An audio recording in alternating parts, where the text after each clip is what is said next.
রবিউল আউয়ালে সুন্নতের মালা গলায় লাগাও। অন্যান্য মাসে কেমন করেছো ওইটা আমি দেখবো না, বলবো না, কিন্তু রবিউল আউয়ালে মদিনাওয়ালা নবীর প্রেম নিয়ে যারা জশ্নে জুলুস করলা অসুবিধা নাই, কিন্তু নবীর কয়টা সুন্নতের আমলকে বান্দা তুমি জিন্দা করতে পারলা আমায় বলো না। বরং নবী তো আরো বেশি খুশি হইতো যদি নবীর একটা সুন্নতের আমল যেটা মৃত হয়ে গেল, বিলুপ্তের পথে চলে গেল, এমন একটা সুন্নতের আমল যদি কন্টিনিউ করা যাইতো, মদিনাওয়ালা নবী আমার আপনার প্রতি রাজি হয়ে যাইতো। আর নবীরে যদি রাজি বানানো যায় ফায়দা আছে না নাই? রবিউল আউয়ালের মধ্যে সুন্নতের মাত্রা বেড়ে যাবে, বরং কমবে না। অন্যান্য মাসের মধ্যে যদি সুন্নতের আমল আমি একটু কম করি, রবিউল আউয়ালে অনেক পরিমাণে বেড়ে যাবে। কারণ এই রবিউল আউয়ালে নবী দুনিয়াতে এলেন, রবিউল আউয়ালে কারণে নবীর প্রতি মোহাব্বতের চিন্তা করে সুন্নতের মাত্রা কমবে না, বরং আশিকেরা বাড়ায় দিবে। একটা মিশন যদি চালু করা যায়, প্রতি বছর বছর রবিউল আউয়ালে আসলে একটা সুন্নতের আমল আমি পরিপূর্ণভাবে কন্টিনিউ করে ফেলবো, যেটা সমাজের মধ্যে বিলুপ্ত হয়ে গেছে। এই সুন্নতের আমল কোনো হুজুরেও করে না, কোনো আম করে না, কোনো ব্যক্তি করে না। এমন একটা সুন্নতের আমল প্রতি বছরে বছরে আমি চালু করব। এই চিন্তা নিয়ে করব যে নবীর সুন্নতের মালা গলার মধ্যে লাগাইলে নবীর সুপারিশ নিয়ে আমি জান্নাতে যাব। প্রতি বছরে রবিউল আউয়ালে যদি এমন একটা মিশন চালু করা যাইতো, আর এই চিন্তা নিয়ে যদি আগানো যাইতো, একটা সুন্নতের আমল আমি কন্টিনিউ করব। আমার গলায় দড়ি আসলে আসুক, অসুবিধা নাই, সুন্নতের আমল আমি জীবনে কোনোদিন আমি ছাড়ব না। আমার উপরে আঘাত আসলো, এরপরেও ওই সুন্নতের আমল আমি ছাড়ব না। এই চিন্তা নিয়ে যদি আগানো যায়, আমার কাছে মনে হয় রবিউল আউয়ালে মসজিদে নববীর রওজার কিনারা থেকে মদিনাওয়ালা নবী আশিকদের প্রতি বেশি রাজি হয়ে যাবে, ঠিক কিনা? রবিউল আউয়ালে সুন্নতের মালা গলায় লাগাও। অন্যান্য মাসে কেমন করেছো ওইটা আমি দেখবো না, বলবো না, কিন্তু রবিউল আউয়ালে মদিনাওয়ালা নবীর প্রেম নিয়ে যারা জশ্নে জুলুস করলা অসুবিধা নাই, কিন্তু নবীর কয়টা সুন্নতের আমলকে বান্দা তুমি জিন্দা করতে পারলা আমায় বলো না। বরং নবী তো আরো বেশি খুশি হইতো যদি নবীর একটা সুন্নতের আমল যেটা মৃত হয়ে গেল, বিলুপ্তের পথে চলে গেল, এমন একটা সুন্নতের আমল যদি কন্টিনিউ করা যাইতো, মদিনাওয়ালা নবী আমার আপনার প্রতি রাজি হয়ে যাইতো। আর নবীরে যদি রাজি বানানো যায় ফায়দা আছে না নাই? আছে না নাই? কুল ইন কুনতুম তুহিব্বুনাল্লাহা ফাত্তাবিউনি ইউহিব্বুকুমুল্লাহ ওয়া ইয়াগফির লাকুম যুনুবাকুম ওয়াল্লাহু গফুরুর রহিম। চিল্লায়ে পড়েন আল্লাহু আকবার। আর জোরে আল্লাহু আকবার। আল্লাহ পাক বলেন, ও পয়গম্বর, আপনি আপনার উম্মতের বলে দিন, আপনার উম্মতরা যদি আমি রবের ভালোবাসা পেতে চায়, আমি রবের মহাব্বত নিয়ে জান্নাতে যেতে চায়, তাহলে আপনি নবীকে ইত্তেবা করা লাগবে, আপনি নবীকে অনুসরণ করা লাগবে। সুন্নত কি? বলে আমার মদিনাওয়ালা নবী তার জিন্দেগিতে যা করলেন, উনি যা বলে গেলেন, সাহাবায়ে কেরাম বললেন, সাহাবায়ে কেরামের পরে তাবিঈনরাও করলেন, আমার মদিনাওয়ালা নবীও এটাকে স্বীকৃতি দিয়ে দিলেন। এগুলাই তো সুন্নত। ওই নবীকে যদি ইত্তেবা করা যায় আর নবীর সুন্নতের মালা যদি গলার মধ্যে লাগানো যায়, আল্লাহ কয় পয়গম্বর আপনি আপনার উম্মতদের জানায়া দেন, আপনার উম্মতেরা যদি আমি রবের ভালোবাসা পাওয়ার জন্য আপনার সুন্নতের মালা গলায় লাগায়, আপনাকে যদি ইত্তেবা করে, আপনাকে অনুসরণ যদি করে, অনুকরণ যদি আপনার উম্মতেরা করতে পারে, ফায়দা আছে। এক নম্বরে আমি আল্লাহ তার জন্য আমি রবের কাছে ফায়দা, এক নম্বরে ওই বান্দার উপকার হবে। ওই বান্দা যে আমি রবের ভালোবাসা পাওয়ার জন্য যে আপনার ইত্তেবা করলো, আপনাকে ইত্তেবা করার কারণে আমি আল্লাহ তার প্রতি এমন পরিমাণে রাজি হয়ে গেলাম, চিন্তা করার দরকার নাই বান্দার, আমি রবের ভালোবাসা লাগবে না। আপনাকে যদি ইত্তেবা করতে পারে, আপনার সুন্নতের উপরে যদি আমল করতে পারে, এক নম্বরে ফায়দা ইউহিব্বুকুমুল্লাহ, আমি আল্লাহ ওই বান্দাটারে নিজেই ভালোবাসবো। আল্লাহ যারে ভালোবাসে তার তো কোনো চিন্তা নাই, তার কোনো টেনশন নাই। আল্লাহ কয় ওই বান্দার জিন্দেগি যত সগীরা কবিরা গুনাহ আছে, আমি আল্লাহ যখন তারে ভালোবাসবো সব গুনাহগুলোকে মাফ করে আমি তারে জান্নাতের মেহমান বানায়া দিব। আতিনা ফি দারে দুনিয়া না হাসানাতিনা ফি দারে উকবা না হাসান ইয়া গিয়াসুল মুস্তাগীসি নাহদিনা লবদিকারা বিল উলুমে ওয়াল গিনা হর গরিদে নেকো তু তৈয়ার है जो न मांगे उसकी तू बेजार है। তাহলে বরকতের মাস রবিউল আউয়ালে সুন্নতের মাত্রা বাড়বে না কমবে? কথা কোন না কেন, বাড়বে না কমবে? আমার কাছে মনে হয় ব্যক্তিগতভাবে রবিউল আউয়াল প্রত্যেক বছর ঘুরা ঘুরা কয়বার আসে? কথা কয় না? বছরে কয়বার? আমি যদি একটা মিশন চালু করি যে প্রত্যেক রবিউল আউয়ালে একটা সুন্নতের আমল আমি কন্টিনিউ করব, যেটা কেউ করে না আমি করছি, যদি একটা সুন্নতের আমল কন্টিনিউ করা যায়, আমি যদি প্রতি বছরে করি, যার বয়স বর্তমানে সাবালক হওয়ার পর থেকে প্রত্যেক বছরে যদি একটা সুন্নতের আমল কন্টিনিউ করত, তাহলে 40 বছরে হয়তো কয়টা? কথা কয় না কেন, কয়টা? 40টা সুন্নতের আমলের উপরে কন্টিনিউ যদি আপনি করতে পারতেন, মদিনাওয়ালা নবী তো আপনার প্রতি রাজি হতো, সন্তুষ্ট হতো, আপনি নবীর সুপারিশ নিয়ে জান্নাত পর্যন্ত যেতে পারতেন। কিন্তু আমরা কি করেছি? শুনেছি রবিউল আউয়াল আসছে, চলে গেছে, আর মনে মনে চিন্তা করেছি সময় তো আছে বহুত বাকি, কিন্তু সময় যে চলে যাচ্ছে এই চিন্তা তো নাই। আমরা তো এমনই করি। এটা দেখেন ওমরার বিষয়টা, ওমরার বিষয়ে আমরা সেম করি, হজের বিষয়ে আমরা সেম করি। আরে সময় তো আছে, পোলাপান্ডির বিয়া দিয়া লই, মায়াটান্ডির বিয়া টিয়া দিয়া, এরপরে মোটামুটি ঘরটা গুছাইয়া, আমি আর আমার গয়লি যখন সবকিছু থেকে মুক্ত পাবো, এরপরে দুইজনে মিল্লা একটু জমি আছে বেচা জামলা হজ। নতুন নিয়ম, 80 বছরের উপরে হয়েছে ওমরার ভিসা পাবেন না, কাটতে হবে, কপালে নসিবে মক্কা মদিনায় যাওয়া জুটবে না, নতুন নিয়ম। তাইলে আমি করব, আমরা করব, ইন ফিউচারে করব, ভবিষ্যতে করব, এই কথা কোন মুমিন বলতে পারে? এখন এখন আল-আন, এখন পরে করব, এটা মুমিন বলতে পারে না, কারণ পরে যে করব এই গ্যারান্টি। তাহলে রবিউল আউয়ালে মিশন, অন্তত পক্ষে একটা সুন্নতের আমলকে জিন্দা করব। রাজি আছি তো ইনশাআল্লাহ? রাজি আছি তো ইনশাআল্লাহ? আল্লাহ তৌফিক দান করুন, সকলে পড়ি আমিন, আরো জোরে পড়েন আমিন।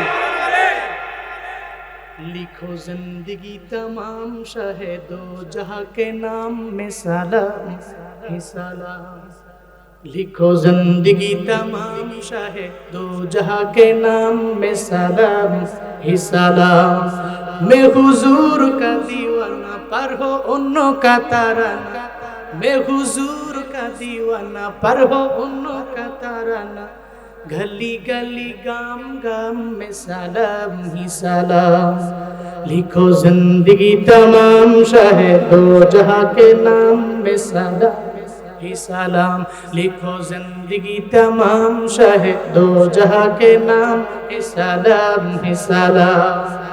किसा प्यारा नाम रखा अल्लाह ने हुजूर का, आमिना के लाल यानी आका नूर का। किसा प्यारा नाम रखा अल्लाह ने हुजूर का, आमिना के लाल यानी आका नूर का। प्यारा नाम ले जब हो प्यार से ले तब, प्यारा नाम ले जब होठ प्यार से ले तब एक दूसरे को थाम में सलाम ही सलाम लिखो जिंदगी तमाम शाहे दो जहां के नाम में सलाम ही सलाम लिखो जिंदगी तमाम शाहे दो जहां के नाम में सलाम ही सलाम। জীবনে চলার পথে দুরূদের মাত্রা বাড়বে না কমবে? অল্প অল্প হবে না বেশি বেশি হবে? মৃত্যু পর্যন্ত করার মতো তৌফিক আল্লাহ দান করেন। সকলে বলি আমিন। একটু আগায় বসবেন, একটু জিকির করুন, একটু আগায় বসেন। যারা দাঁড়ায় আছেন বসলে সুন্দর লাগবে। যাইয়েন না, অনেক সময় যদি কই যে আগায় আন পরে জায়গা যাইয়েন না। এই যারা দাঁড়ায় আছেন একটু বসেন আর একটু জিকির করুন। লা ইলাহা ইল্লাল্লাহ। সবাই লা আসেন আসেন আসেন।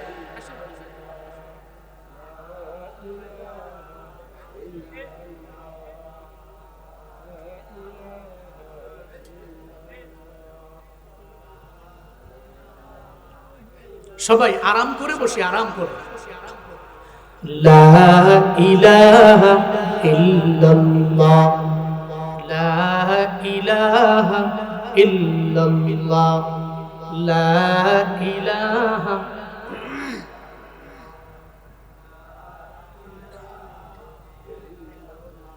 মুহাম্মাদুর রাসূলুল্লাহ সাল্লাল্লাহু আলাইহি ওয়াসাল্লাম। তাইলে রবিউল আউয়ালে সুন্নতের মাত্রা বাড়বে না কমবে? কেন বাড়বে এটাও পাইলাম। কয় নবীর সুন্নতের আমল করলে রাজি হবে কে? আল্লাহ যদি রাজি হয়ে যায় কপালে জান্নাত না জাহান্নাম? আল্লাহরে রাজি বানাইতে পারলে জান্নাত। তাহলে আল্লাহর রাজি বানানোর জন্য নবীর ইত্তেবার কোনো বিকল্প নাই, নবীর সুন্নতের আমলের কোনো বিকল্প নাই। আল্লাহই তো জানাইয়া দিলেন, বান্দারে তুই যদি আমি রবের ভালোবাসতে চাও, আমি রবের ভালোবাসা পাইতে চাও, তাহলে নবীর ইত্তেবা করলে আমি আল্লাহরে পেয়ে যাবা, আমি আল্লাহরে পাইলে জান্নাত পেয়ে যাবা। নবীর সুন্নতের আমল কেন করবেন না? রবিউল আউয়ালে সুন্নতের মাত্রা কেন বাড়াবেন না? রবিউল আউয়ালে তো আসলেন আমার মায়ার নবী, আসলেন যে নবী আসার কারণে আমাদের ফায়দা হয় নাই, হয় নাই, হইছেনি? যেই নবী দুনিয়াতে আসলেন আলামিনের জন্য রহমত। পড়েন আল্লাহু আকবার।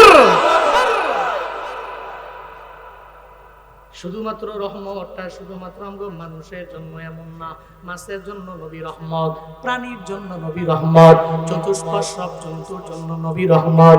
আল্লাহ কয়, এই পয়গম্বর রবিউল আউয়ালে দুনিয়াতে পাঠাইলাম, আপনার কারণে সবার দামও বাড়াইয়া দিলাম, আপনার রহমতের দামও বেড়ে গেল। কেমন বেড়ে গেল? একটা উদাহরণ দিলে বুঝবেন না বাবা। নবীর কারণে আমগো দাম আল্লাহ দরবারে কি পরিমাণে বেড়ে গেল। অন্যান্য নবীর যে উম্মতেরা ছিল, ধরেন ঈসা নবীর উম্মতেরা অথবা মুসা নবীর উম্মতেরা, দাউদ নবীর উম্মতেরা, সব উম্মতেরা ইবাদত করার জন্য নির্দিষ্ট একটা জায়গায় যাওয়া লাগতো। ওই জায়গায় যে আমল করলে কবুল হবে, ওই জায়গা ছাড়া অন্য জায়গার মধ্যে আমল করলে কবুল হবে। কিন্তু আমরা এত পরিমাণে দামি হয়ে গেলাম নবীর কারণে। আপনাদের এই বিশাল হাওরের মধ্যে, বিশাল বিলের মধ্যে আপনি নৌকা নিয়ে চলে গেলেন মাছ ধরার জন্য। এই নৌকা নিয়ে গেছেন তো অসুবিধা নাই, নদীর মাঝে তো মসজিদও পাওয়া যাবে না। আজান হয়ে গেল জোহরের আজান, আজান হয়ে গেল আসরের আজান, আজান হয়ে গেল মাগরিবের আজান, আজান হয়ে গেল এশার আজান। চিন্তা করার দরকার নাই, ওই জায়গার মধ্যে মসজিদ নাই, নৌকা তো আছে। আপনি নৌকার মধ্যে একটা গামছা বিছাইয়া যদি ওই জায়গার মধ্যে নামাজে দাঁড়ায়া যান, আপনার নামাজ রবের দরবারে কবুল হয়ে যাবে। ওটা নবীর কারণে হয়েছে, দুনিয়ার কারো কারণে হয় নাই। আল্লাহ নবীর কারণে পুরো দুনিয়াটা এত পরিমাণে পবিত্র বানিয়ে দিয়েছেন। মদিনাওয়ালা নবীর কারণে পুরো দুনিয়াটা পবিত্র হয়ে গেল। নবী আসলে কারণে পবিত্র, সব জায়গা পবিত্র। আপনি যেখানে সিজদা লাগাবেন, সিজদা কবুল করে নেবেন কে? আর জোরে বলেন কে? নবীর কারণে সব পাইলাম, আমার মায়ার নবীর কারণে কি না পাইলাম। কি পরিমাণে বরকত নবী দুনিয়ার মধ্যে আসলেন। এই ব্রাহ্মণবাড়িয়া মুসলমানেরা, এই সদরের আমির পাড়ার মুসলমানেরা, এই দারমা মজলিশপুরের মুসলমানেরা, একটু মনোযোগের কান লাগায় শুইনা যাও রে বাপ। আমার মদিনাওয়ালা নবী এমন পরিমাণে দামি এক নবী, এত বরকত নিয়ে উনি দুনিয়ার মধ্যে আসলেন। উনি যে দুনিয়া আসলেন, জন্মের পরে যে নবী বরকত এমন না, আমার নবী নবুয়ত পাওয়ার পরে বরকত এমন না, বরং জন্মের আগেও নবীর বরকত আছে না নাই? আছে না নাই? জন্মের আগে আমার মায়ার নবী কি পরিমাণে বরকত। ও ব্রাহ্মণবাড়িয়ার মুসলমান, মনোযোগের কান লাগায় শুইনা যাও। আমার মায়ের নবী জন্মের আগে কি পরিমাণে বরকত। দুনিয়াতে এমন কোনো বাচ্চা নাই যেই বাচ্চা মায়ের পেটের মধ্য থেকে সুঘ্রাণ ছড়ায়, কিন্তু আমার আপনার নবী মায়ের পেট থেকে জন্মের আগে থেকে সুঘ্রাণ ছড়ায়। চিল্লায় পড়া যাবে কি মারহাবা। মক্কা নগরীর মধ্যে ছড়ায় পড়লো আমেনা এক জায়গা থেকে আরেক জায়গায় যায়। এই আমেনা সুগন্ধি কেন ব্যবহার করে? আমাদের রসুম মানে না, নিয়ম মানে না। স্বামী মারা গেল, স্বামী মারা গেলে ওই এলাকার নিয়ম হলো কোন স্ত্রী সুগন্ধি ব্যবহার করতে পারবে। আমেনা কেন সুগন্ধি ব্যবহার করে? যখন এক জায়গা থেকে আরেক জায়গায় যায়, এলাকাটা সুগন্ধিময় হয়ে যায়, সুগন্ধি দিয়া পরিপূর্ণ ভরপুর হয়ে যায়। একটা পর্যায়ে সবাই বিরক্ত হয়ে গেল, আবার এমন আতর ব্যবহার করে যেটা আমগো এলাকার মধ্যে কমন আতর না, আনকমন আতর। কোত্থেকে আনে রে? আমেনা কেন এটা ব্যবহার করে? আবার কোত্থেকে যেন নিয়ে আসে, কে যেন তারে দিয়া যায়। এক কান থেকে দুই কান, দুই কান থেকে চার কান যখন হয়ে যায়, একটা পর্যায়ে সবাই দৌড়াইয়া আব্দুল মুত্তালিবের দরবারে চলে গেল, মায়ার নবীর দাদার দরবারে যায়। বলে, ও আব্দুল মুত্তালিব, আপনার পুত্রবধূ এমন কেন? সে কেন আতর ব্যবহার করে বাহিরে যায়? আমাদের এলাকার নিয়ম কেন মানে না? কেন রসুম মানে না? কেন সুগন্ধি ব্যবহার করে এক জায়গা থেকে আরেক জায়গায় যায়? আব্দুল মুত্তালিব কয়, তোমরা যাও যাও, আমার পুত্রবধূরে আমি জিজ্ঞাসা করব। আব্দুল মুত্তালিব সঙ্গে সঙ্গে এবার নিজের স্ত্রীকে ডাকলেন। ডাইকা বলে, স্ত্রী রে, হ্যাঁ স্ত্রী, কেন আমার পুত্রবধূ আমেনারে বারণ করো না? সুগন্ধি ব্যবহার কেন সে করে? কেন তারে বারণ করো না? কেন তারে নিষেধ করো না? কেন সে সুগন্ধি ব্যবহার করে এক জায়গা থেকে আরেক জায়গায় যায়? এবার বিবি কয়, স্বামী গো, কি বলবো আপনার সেই কথা, আমি তো আপনার দরবারে কোনো সময় এটা শেয়ার করলাম না। এবার সঙ্গে সঙ্গে বিবি তার স্বামীরে জানায়া দেয়, মানে দাদি দাদারে জানায়া দেয়, নবীর দাদি দাদারে। আব্দুল মুত্তালিব ডাইকা বলে, ও বিবি আমার, আমারে বলো না, কি বলবা তুমি যে কথাটা আমারে বললা না? আব্দুল মুত্তালিবের বিবি জানায়া দেয়, স্বামী গো, আমি তো আপনারে বলি নাই, কারো দরবারে আমি বলি নাই, আমি আমেনারেও বললাম না। যখন সে গোসলখানা থেকে বের হয়, আমিও যখন গোসল করার জন্য আবার পুনরায় ঢুকি, গোসলখানার মধ্যে যাওয়ার পরে আমি ওই গোসলখানায় যায় দেখি মনে হয় একটা আতরের ডাব্বার ভিতরে আমি নিজেই ঢুইকা গেলাম। ওই গোসলখানার মধ্যে এত ঘ্রাণ আর ঘ্রাণ আর ঘ্রাণ, আমি আমেনারে জিজ্ঞেস করতে পারি না, এই আমেনা তুমি কেন সুগন্ধি ব্যবহার করো? এক নম্বরে তো সে স্বামী হারানোর বেদনা, আবার পেটের মধ্যে আমার একটা নাতি নিয়া নিয়া ঘুরে রে, আমি কেমনে জিজ্ঞাসা করি, এই পুত্রবধূ কেন তুমি সুগন্ধি ব্যবহার করো? আমি তারে বলতে পারি না, আমার ইতস্ত লাগে। আমি যদি তার স্বামীর কথা স্মরণ করে দিই, চোখের পানি ফলায়া ফলায়া কাঁদবে। আমি আমেনারে একটা বারের জন্য বলি নাই। তবে চলেন না আজকে দুইজনে মিল্লা আমেনারে ডাক দেই, পুত্রবধূরে ডাক দেই। আব্দুল মুত্তালিব আর ওনার বিবি দুইজনে মিল্লা যখন আমার নবীর মা আমেনারে ডাকলেন, সামনে যখন আনলেন, আসার পরে কয়, এই পুত্রবধূ আমেনা, কেন তুমি সুগন্ধি ব্যবহার করো? কেন এক জায়গা থেকে আরেক জায়গায় সুগন্ধি দাও? তোমার সুগন্ধির ঘ্রাণে পুরো এলাকাটা কেন সুগন্ধিময় হয়ে যায়? আর ওই বিচার কেন আমার কানের মধ্যে চলে আসলো? আমেনা কয়, ও আমার শ্বশুর আব্বা, আমার পেটের এই সুগ্রান্ত শুধুমাত্র আমার বডির মধ্যে আছে গেছে এমন না, বরং এই শুকরান এমন পর্যায়ে চলে গেছে, আমেনা সঙ্গে সঙ্গে একটু থুতু যখন একটা জায়গার মধ্যে নিক্ষেপ করে, আব্দুল মুত্তালিব কয়, দুনিয়ার মানুষেরা রে, আমেনা যখন থুতু নিক্ষেপ করলো, থুতু নিক্ষেপ করতে দেরি হয়ে গেল, আমরা আমাদের নাকের মধ্যে ঘ্রাণ শুকতে পেলাম। তার বডিতেই শুধু ঘ্রাণ না, তার পুরো বডির ভিতরে যা কিছু আছে সব কিছুতে ঘ্রাণ দিয়া ভরা। চিল্লায়া পড়া যাবে কি সুবহানাল্লাহ। হযরতে আমেনা কয়, ও শ্বশুর আব্বা, আপনি যে বলতেছেন আমার বডির মধ্যে আমি আতর লাগাই, আমি সুগন্ধি লাগাই, দেখেন না থুতুর মধ্যে কেন যেন সুঘ্রাণ চলে আসে। আমার কামালিয়াত না, পেটের মধ্যে যারে রাখছি এটা তার কামালিয়াত। চিল্লা পড়া যাবে কি মারহাবা। আমার কামালিয়াত, আমার কারণে সুগন্ধি হয়নি, আমি কোনো আতর ব্যবহার করিনি, আমার পেটে যে আছে এটা তার কারণে আমার পুরো বডিটাই সুগন্ধিময় হয়ে গেছে। তার কারণে হয়েছে, তার কারণ হয়েছে। আব্দুল মুত্তালিব কয়, কেমনে সম্ভব? হযরতে আমিনা সঙ্গে সঙ্গে জানায়া দেয়, শ্বশুর আব্বা, এখানে শুধু শেষ নয়, যখন আপনার নাতি আমার গর্ভের মধ্যে যখন চলে আসলো, গর্ভের মধ্যে আসতে দেরি আমি যে বিল্ডিং এর মধ্যে থাকি, ওই দালানের মধ্যে থাকি, দেওয়ালগুলো আমারে সালাম দেয়। আমি যে রুমের মধ্যে থাকি ওই রুমের পাথরের কোনাগুলো আমারে সালাম দেয়, ওই রুমের বালু কোনাগুলো আমারে সালাম দেয়। আমি যখন তার গর্ভের মধ্যে নিয়ে বের হয়ে যাওয়ার পরে আমাকে সূর্য যখন তাপ দেয়, মেঘমালাগুলো আমারে ছায়া দেয়, আমার উপরে তাপও লাগে না। আমি যখন মরুভূমি, উত্তপ্ত মরুভূমি দিয়ে যখন এক জায়গা থেকে আরেক জায়গায় যাব, ওই উত্তপ্ত বালু কোনাগুলো আর গরম থাকে না, সঙ্গে সঙ্গে ঠান্ডা হয়ে যায়। ও শ্বশুর আব্বা, শুধু এখানেই শেষ না, আমার আপনার নাতি আমার গর্ভের মধ্যে আসার পরে যেদিন আল্লাহ তারে পাঠাইছেন, ওদিন তিনজন নারী জান্নাত থেকে আইসা আমার গলার মধ্যে একটা মালা পরাইয়া দিছে। কে সেই তিনজন নারী? এক নম্বরে সেই নারী হলো ইমরাতু ফিরাউন, ফেরাউনের বিবি আসিয়া, একজন জান্নাতি নারী। তিনজন নারীর মধ্যে দুই নাম্বার উম্মে ঈসা নবীর মা মারিয়াম, উনি আসলেন, উনি এসে আমার গলার মধ্যে মালা পরাইয়া দিলেন। তিন নম্বরে উখতে মুসা নবীর বোন কুলসুম। এই তিনজন জান্নাতি নারী আপনার নাতি গর্ভের মধ্যে আসার পরে আয়েশা কয়, ও আমেনা, তোমার কপালে তো ভালো, তোমার গর্ভের মধ্যে আমাদের বাদশাহ তোমার গর্ভে চলে আসছে। জান্নাতের মধ্যে আমরা সব তিনজনে মিল্লা তার স্ত্রী হব।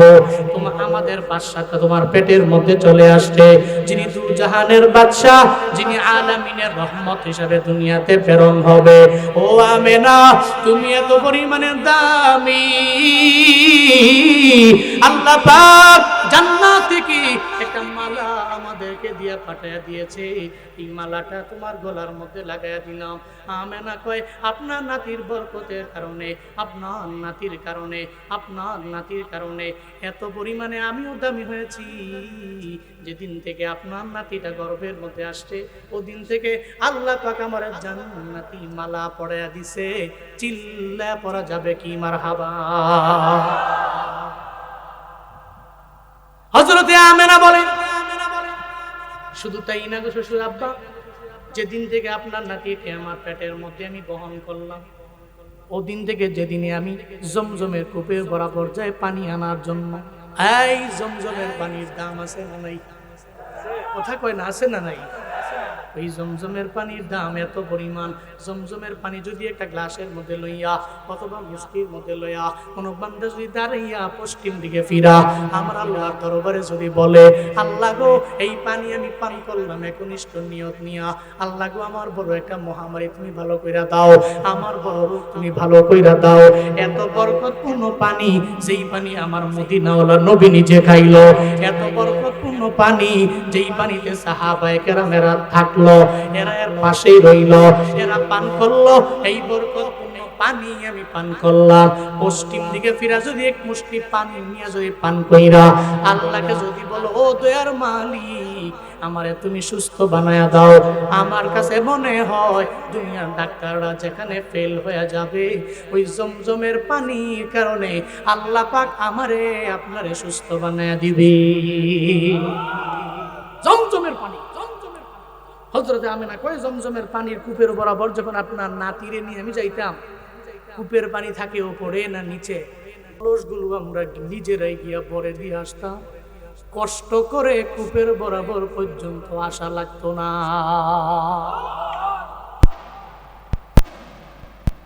হযরতে আমেনা বলে, এটা সব আপনার নাতির বরকত, যেই নাতির কারণে জমজমের কূপের বরাবর আমি গেলাম, ওই কূপের বরাবর যাওয়ার পরে আমি দেখি ওই কূপের পানিগুলো সব উপরে চলে আসলো, বিন্দুমাত্র পরিমাণ নিচে থাকে না, খালি উপরে উঠলে আসে। এলাকার সমস্ত প্রতিবেশী মহিলারা আমারে দেখার পরে কয়ে, রে আমেনা তুমি যাইও না, তুমি যদি যাও তুমি চইলা গেলে পানিও চইলা যাবে, তাহলে আমরা রশির মাধ্যমে পানি ওঠানো লাগবে, তুমি যদি থাকো তাহলে পানিও পড়ে চলে আসবে, তুমি থাকলে আমরা পানিগুলো নিয়ে যেতে পারবো, আর তুমি তা না চইলা গেলে আমরা রশি দিয়া বাড়ি থেকে নিয়া দুর্গন্ধ ছড়াইতে ছড়াইতে আসে। কিন্তু আমি তাকায়া দেখি রে মুহাম্মদ সাল্লাল্লাহু আলাইহি ওয়াসাল্লাম আমেনার কলিজার টুকরা, আব্দুল্লাহর কলিজার টুকরা সন্তানটা দুনিয়ার মধ্যে আসলো, বিন্দু মাত্র পরিমাণ দুর্গন্ধ নাই, সুগন্ধি ছড়াইতে ছড়াইতে দুনিয়ার মধ্যে আসলো। শুধু তাই না, এই দুনিয়াতে যখন সন্তানেরা আসে, আসার পরে এদের নাভিটা আরেকজনে কাইটা দেওয়া লাগে, যে ওখানে থাকে সে কাইটা দেয়, ডাক্তারখানায় করলে ডাক্তার ডাকাইটা দেয়। এই আমার নবী যখন দুনিয়ার মধ্যে আসলেন, আমার মায়ার নবী আসার পরে নবীর নাভিটাকে যেন গর্ভের মধ্যেই কাইটা দিছে, দুনিয়ার কেউ কাইটা দেওয়া লাগে নাই। দুনিয়ার ছেলেরা দুনিয়াতে আসার পরে মুসলমানি করানো লাগে, আমার নবীরে লাগে নাই, কে যেন গর্ভের মধ্যে আমার মায়ার নবীরে মুসলমানি করাইয়া দিছে। এই খেলা কারণা, এই খেলা তো বন্ধুর খেলা, চিল্লা বলো তার না। কাদের কুদরতদারি বরকামাল, আনতা রব্বি আনতা হাসবি যুল জালাল, তুই কাদের জলিলুল্লাহ জাহাদার, বহর হালে তুই মেরা নিগাহদার। বন্ধু বন্ধুর জন্য বড় পাগল, এই জন্য বন্ধুর মুসলমানি কে করবে? গর্বের মধ্যে আল্লাহ করেছে, সুবহানাল্লাহ কয় না?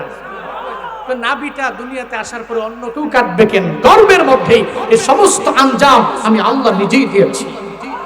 কারণ বন্ধু তো দুর্গম দুনিয়া তো আসে নাই, শুভম দুনিয়া আসতে দেরি পুরো আলামিনকে আমি আল্লাহ রহমত বানিয়েছি। পড়েন না সুবহানাল্লাহ।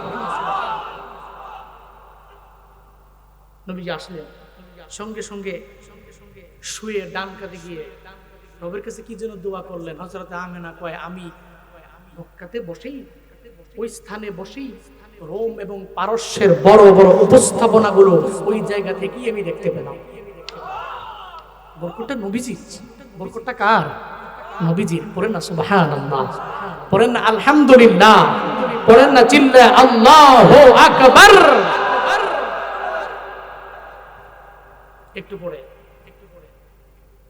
একটু পরে যখন রাহমাতুল লিল আলামিনকে কুলে নিলেন মা আমেনা, কুলে নিলেন, আকাশ থেকে একটা গায়েবী আওয়াজ আসলো, এই বাচ্চাটাকে গায়েব করো। কি করো? গায়েব, আর উপস্থিত করো, এই জায়গা থেকে নিয়ে যাও। আর নিয়ে আসমান জমিন এই পুরা জগতের মধ্যে যত মাখলুকাত আছে সমস্ত মাখলুকাতের কাছে এই শিশুটাকে পরিচয় করিয়ে দাও। দ্যাট মিন্স আমার বন্ধুকে পৃথিবীর সমস্ত প্রাণীকুলের সাথে পরিচয় করাও। ইন ফিউচারে যাতে কেউ বলতে না পারে এই লোককে আমি দেখি নাই, এই লোককে আমি চিনি না, এটা যাতে কেউ বলতে না পারে, নিয়ে যাও আর পুরো জগৎটা ঘুরাইয়া সমস্ত মাখলুকাতের সাথে আমার নবীর তারিফ করে দাও, পরিচয় করে দাও। এজন্যই নবীরে আমরা চিনি না মাছেও চিনি, কথা কয় না। শুধুমাত্র আমরা চিনি না উটও চিনে, শুধুমাত্র আমরা চিনি না ঘোড়াও চিনে, শুধুমাত্র আমরা চিনি নাকি জঙ্গলের সমস্ত প্রাণীকুলেরা চিনে? চিনে কি চিনে না? চিনে কি চিনে না? আরে মৃত খেজুর গাছও চিনে। সুবহানাল্লাহ পড়ে না? মৃত খেজুর গাছ চিনি নবী চিনি। আল্লাহ তো পরিচয় করে দিচ্ছে, পৃথিবীর সমস্ত কিছুর কাছে পরিচয় আছে নবী। মক্কা থেকে হিজরত করে নবী যখন মদিনায় আসলেন, খুতবা দিতেন শুরুতেই একটা খেজুর গাছের সাথে ঢেলান দিয়ে, মৃত একটা খেজুর গাছের সঙ্গে ঢেলান দিয়ে নবী খুতবা দিতেন। খেজুর গাছের নাম হলো উস্তুনে হান্নানা। ওই খেজুর গাছ নবী ঢেলান দিয়ে খুতবা দিতেন। হঠাৎ করে মসজিদে নববীর মিম্বার যখন হয়ে গেল, নবী এবার আর ওই গাছের দিকে ঢেলান দিয়ে খুতবা দেয় না, মিম্বর থেকে দাঁড়ায় দাঁড়ায় খুতবা দিবে। নবী দাঁড়ায় শুনে রেখে যেন গুনগুনে গুনগুনে কান্দে। নবী কয়, সাহাবারা কারা তোমরা কান্না করো? কেন তোমরা কান্না করো? সাহাবীরা কয়, নবী গো, আমরা তো কান্দি না, আপনার জন্য কান্দি না, আমরা কেউ কান্দি না। আমাদের মন যদি খারাপ হয় দৌড়াইয়া আপনার চেহারা মুবারক দেখার জন্য চলে আসি। যত মনের দুঃখ আছে রে, নবীর চেহারা দেখলে সব অটোমেটিক মুছে যায়। ওই নবীর রওজায় যাওয়ার জন্য কারা কারা পাগল? দুইটা হাত তুইলা আল্লাহরে দেখা। আল্লাহ জীবনে একবার হলেও মদিনায় যাওয়ার মতো তৌফিক প্রত্যেককে দান করেন। সকলে পড়ি আমিন। আরো জোরে পড়েন আমিন।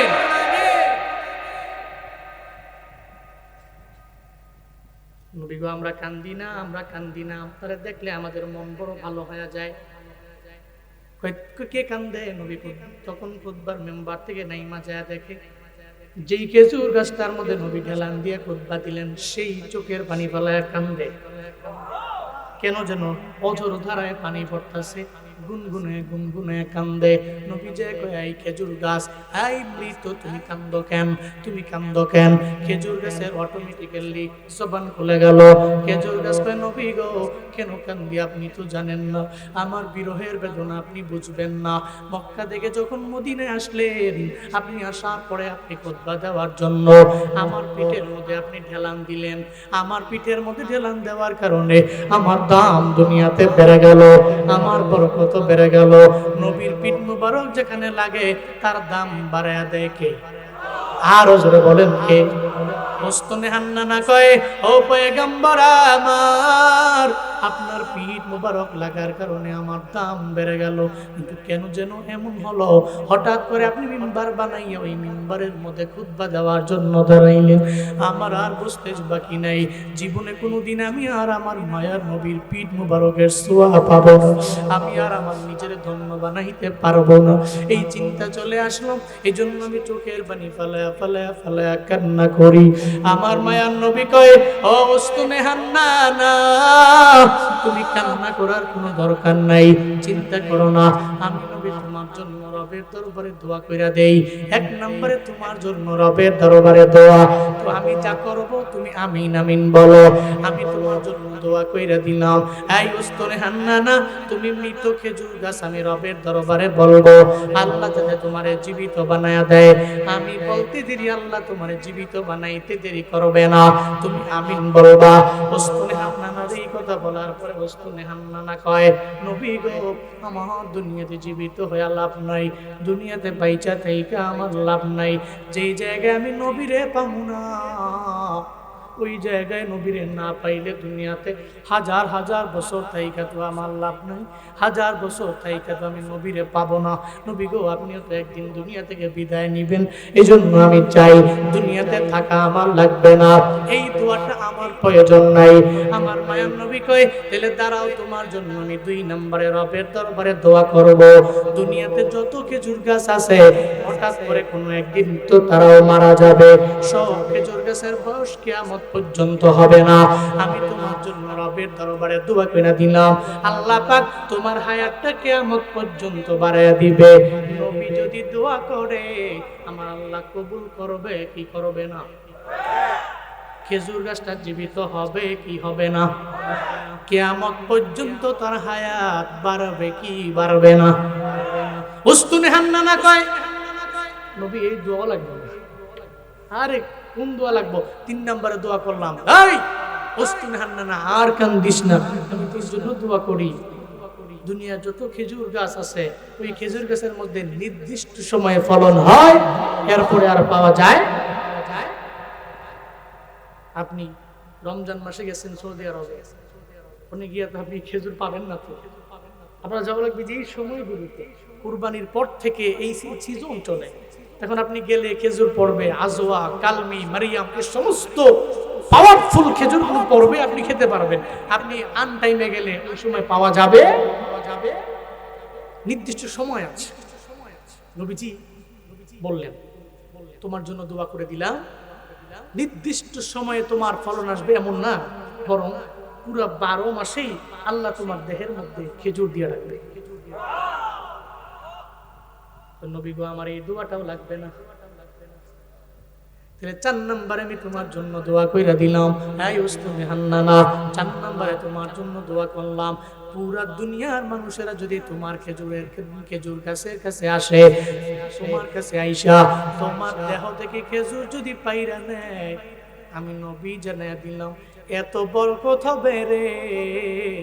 দুনিয়ার মানুষেরা নিবে, একদিক দিয়ে নিবে আর একদিক দিয়ে হবে, একদিক দিয়ে নিবে আর একদিক দিয়ে হবে, কিয়ামত পর্যন্ত তোমার দেহ থেকে খেজুর একটাও কমবে না।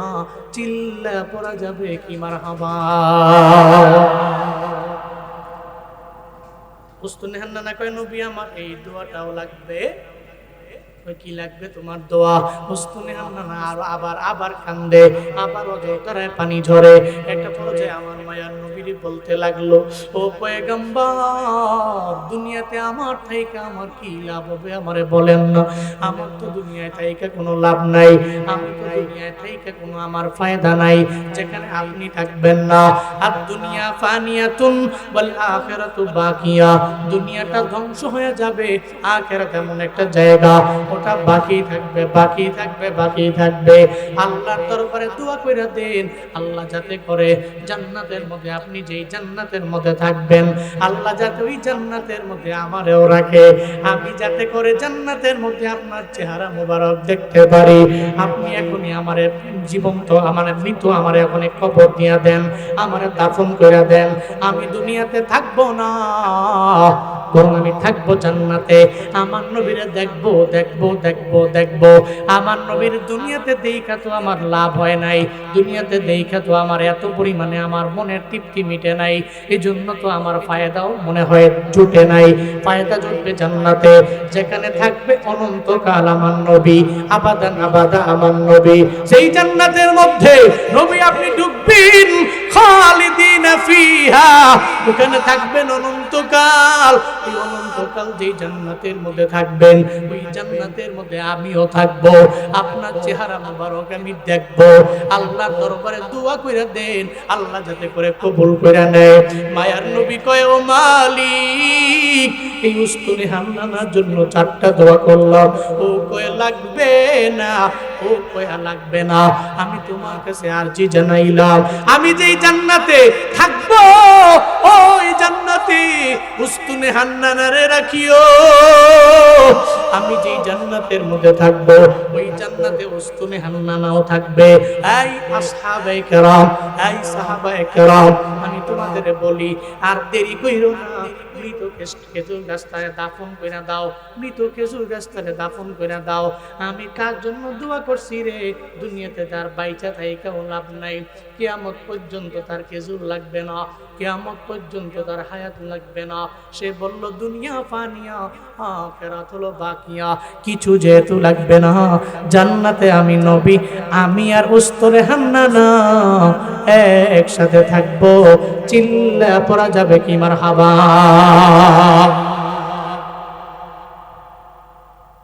মৃত একটা খেজুর গাছ আমার মায়ার নবীরে চিনল,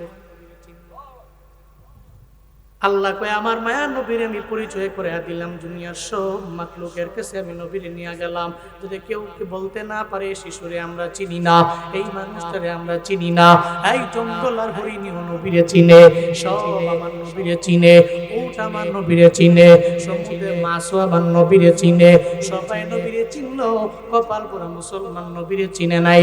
এবার যখন মদিনাওয়ালা নবী একটু বড় হয়ে গেলেন, আটি আটি পা পা করে আমার মায়ার নবী যখন আগায়া যায়, তখন হযরতে আমেনা চোখের পানি ফালায়া ফালায়া কান্দে, আহা চিন্তা করে সবাই আয়েশা বলে, এই মুহাম্মদের পাইয়া আমেনা তুমি কেন এখনো খুশি হইতে পারলা না, কেন তুমি চোখের পানি ফালায়া কান্দো? আমি কান্দি আমার সন্তানের বাবার কথা আমার মনে পড়ে গেল, আব্দুল্লাহর কথা যখন আমার মনে পড়ে আমার পুরো দিলটা ফেটে যায়, আমার দিল ফাইটা খান খান হয়ে যায়। আজকে যদি আমার স্বামী আব্দুল্লাহ বেঁচে থাকতো, এই চাঁদ মাখা চেহারাওয়ালা সন্তানটারে দেখলে কি পরিমাণে সে খুশি হয়ে যেত। একটা বাবা হইয়া সন্তানের কি পরিমাণে মহাব্বত করে। এই ব্রাহ্মণবাড়িয়া সদরের আমির পাড়ার মুসলমানেরা, আপনি তো একজন বাবা, আপনার সন্তানের জন্য আপনার কি পরিমাণ মায়া। আপনি নৌকা নিয়ে যান, রাতের বেলা আসার সময় তার জন্য দোকানের মধ্যে একটা ঘাটের মধ্যে ভিড়াইয়া তার জন্য একটা চিপস হইলেও কিনে নিয়ে আসেন, একটা চকলেট আপনি কিনে নিয়ে আসলেন। আপনার ব্যবসা প্রতিষ্ঠান থেকে আসার সময়ে সন্তানের জন্য একটু মজা কিনে নিয়ে আসেন। একটা বাবা হইয়া সন্তানের জন্য এত পরিমাণে পাগল, কিন্তু আমার মাথায় ধরে না। সন্তান যেদিন বড় হয়ে যায়, হঠাৎ করে যখন ঘরের মধ্যে একটা বউ চলে আসে, কেন যেন সে একটা বড় পরিবারের বড় নেতা হয়ে গেল, হঠাৎ করে আর বাবার কথাও মনে রাখে না, কেন যেন মায়ের কথাও মনে রাখে না, বাবার সাথে টেলিফোন করে একটা মিনিট কথাও বলতে পারে না। এমন নিমুখারাম সন্তান আছে না নাই? আসেনি? যেই বাবার মাধ্যমে দুনিয়া আসছো, কেন তুমি বড় হয়ে ওই বাবারে ভুইলা যাও? কেন তুমি বড় হয়ে এত পরিমাণে নিমুখারাম হয়ে যাও রে সন্তান? গত 2-3 দিন আগের ঘটনা একটু দেখছেন আপনারা সোশ্যাল মিডিয়ার মধ্যে। ভোলাতে বাবাটা মাদ্রাসার মধ্যে পড়ায়, মাদ্রাসার সমস্ত শিক্ষার্থীদেরকে সে ভালো কিছু শিক্ষা দেয়। বাবা মানুষগুলোরে পড়ায়া ভালো বানায়, কিন্তু নিজের সন্তানটারে ভালো বানাইতে পারে নাই, চেষ্টা করে ভালো হয় না। এত পরিমাণে অন্যায়কারী হয়ে গেল, জুলুমকারী হয়ে গেল, গেমসের প্রতি এত আসক্ত হয়ে গেল। দেখবেন বাবারা চায় সন্তান মোবাইল চালায় নষ্ট না হোক, সন্তান গেমসের প্রতি আসক্ত না হোক। এই যে সন্তানের একবার বলল, 2বার বলল, 3বার বলল, এটাই বাবার জন্য কাল হয়ে দাঁড়ায় গেল। সন্তানকে আমার বাবা তো আমার জন্য কাল, ও বিন্দু মাত্র পরিমাণ চিন্তা করে নাই। এই বাবা যদি চলে যায় তাহলে বৃক্ষ চলে যাবে, এই বৃক্ষের ছায়া যেদিন হারায় যাবে, এই ময়দানের মধ্যে যারা বাবা হারাইছে এরাই বোঝে, যাদের মাথার মধ্যে বটবৃক্ষের ছায়া নাই এরাই জানে বাবার কি পরিমাণে কদর। কিন্তু পোলারই সন্তান বুঝে না, সঙ্গে সঙ্গে চিন্তা ভাবনা করে নিল আমার বাবারে দুনিয়া থেকে বিদায় করে দেওয়া লাগবে। একটা পর্যায়ে ফিল্মি স্টাইলে অনলাইন থেকে একটা স্টুডিও কিনে আইনা যখন তার মা নানির বাড়ি চলে গেল, রুমের মধ্যে যাইয়া হঠাৎ করে রাতের বেলা বাবার রুমের দরজার মধ্যে করা নাড়ে।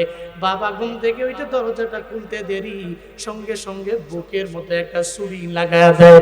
একবার ছুরি মারার পরে বাবা বাঁচানোর জন্য ছুরির মধ্যে ধরে। এই সন্তান বাবারে মারে, সন্তান বাবারে মারে, সন্তান বাবারে মারে। বুকের মধ্যে একটা ছুরি লাগাইছে, বাবা হয় ছুরির মধ্যে জোরে ধরছে, ধরার পরেও সে ছাড়ে নাই। একটা পর্যায়ে ঘুমের মানুষ ঘুম থেকে জাগলে তো কোনো হিতাহিত জ্ঞান থাকে না। একটা পর্যায়ে আবারও ছুরি দিয়া বুকের মধ্যে মারলো। একটা পর্যায়ে ওই সন্তানটা ওই বাবার বুকের মধ্যে 4টা ছুরি মারলো। বাবাটা দুনিয়া থেকে সঙ্গে সঙ্গে বিদায় নিয়ে চইলা গেল। আবার জানাজার মধ্যে এসে কয়, আমার বাবারে যারা মারছে, আমার বাবারে যারা মারছে এদের বিচার আমি চাই। চেহারার মধ্যে কোনো কান্নার ছাপ দেখা যায় না, চেহারার মধ্যে চোখের মধ্যে কোনো কান্নার পানি দেখা যায় না। তখন 3-4 দিন পরে যখন গবেষণাগারেরা এরা যখন গবেষণা করলো, যখন এরা গেল তদন্ত করলো, দেখা গেল রে বাবারে মারছে ওই পোলা দেয়। কেন মারছে? গেমস খেলার ব্যাপারে আমার বাবা আমারে বারণ করে, আমার বাবা আমারে নিষেধ করে, আমার বাবা আমারে বারবার আমারে বাধা দেয়। একটা সন্তান হইয়া বাবার প্রতি এত নিমগারাম হয়, অথচ বাবারা কি পরিমাণে কষ্ট করে। এই বাবার অবদান জীবনে কোনোদিন বলতে পারবা না। আমি জুনায়েদ আল হাবিব কেমনে হইলাম? পেছনে আমার বাবার অবদান। আমি জুনায়েদ আল হাবিব কেমনে হইলাম? আমার মায়ের অবদান। আমি জুনায়েদ আল হাবিব কেমনে হইলাম? আমার পরিবারের সমস্ত যারা যারা মুরব্বী সিনিয়র যারা, এই সমস্ত লোকদের অবদান। জীবনে কোনোদিন আমি এটা বলতে পারবো না। এই নিমখারাম হবা না, চলার পথে বাবার থেকে দোয়া নিয়ে চলবা। বলতেছিলাম আমেনা চিন্তায় পড়ে গেল আমার সন্তানটার সাথে খেলাধুলা করার জন্য, আমার সন্তানটাকে একটু একটু হাঁটা শেখানোর জন্য।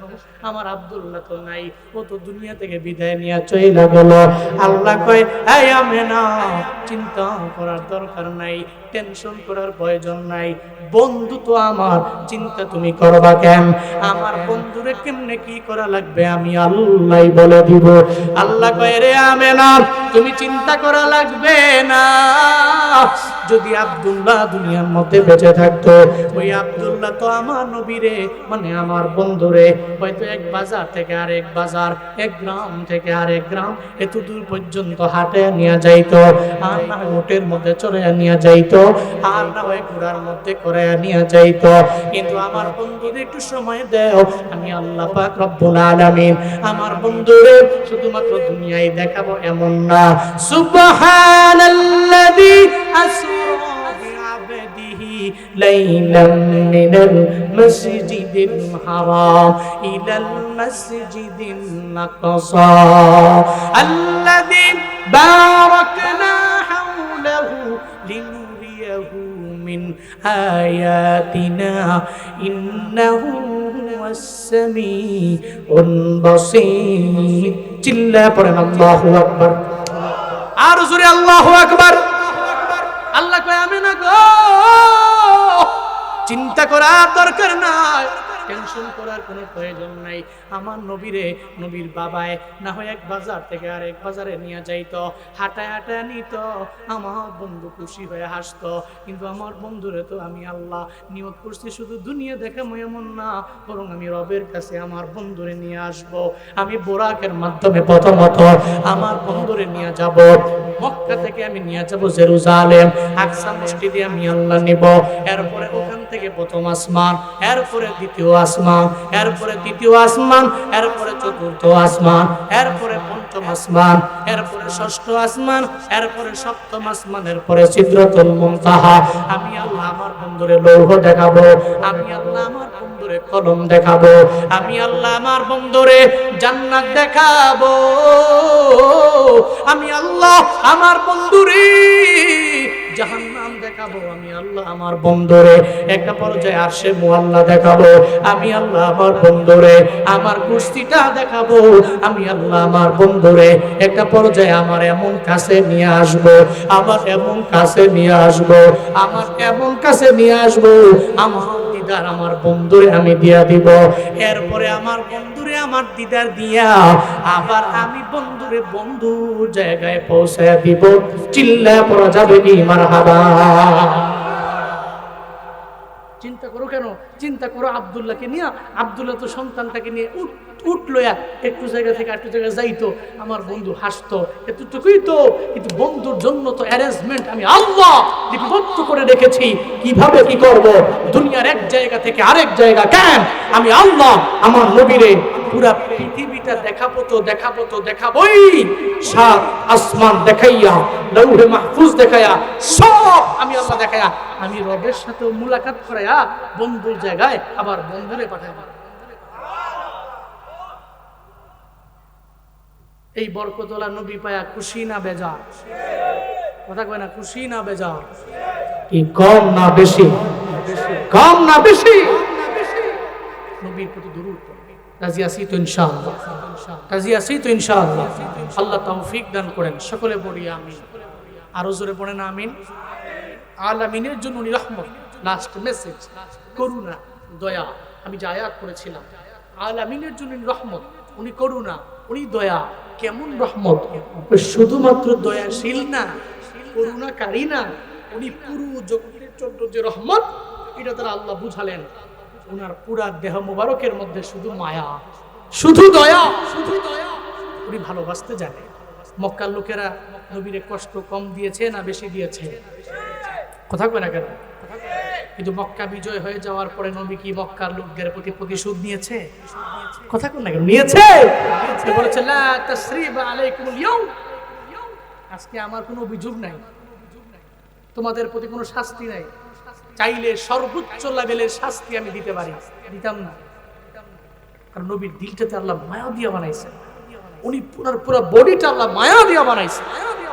এই জন্য এখান থেকে উম্মতে মুহাম্মদী শিক্ষা হলো টিট ফর ট্যাট। এটা উম্মতে মুহাম্মদী করতে পারে না।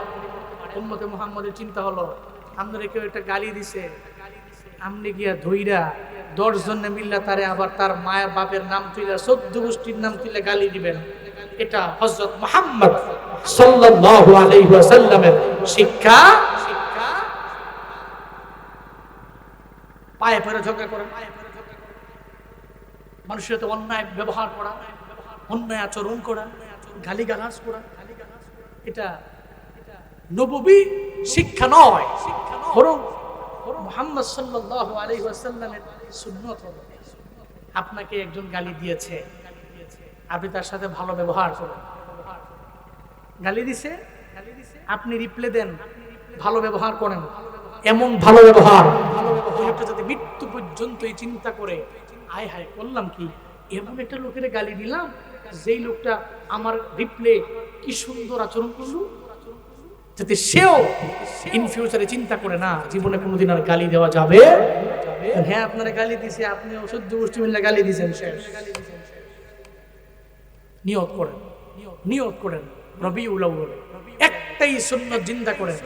জীবনে চলার পথে আমার হাতের দ্বারা, আমার জবানের দ্বারা আমি কাউরে কষ্ট দিব, কষ্ট দিব, পারবেন তো ইনশাআল্লাহ?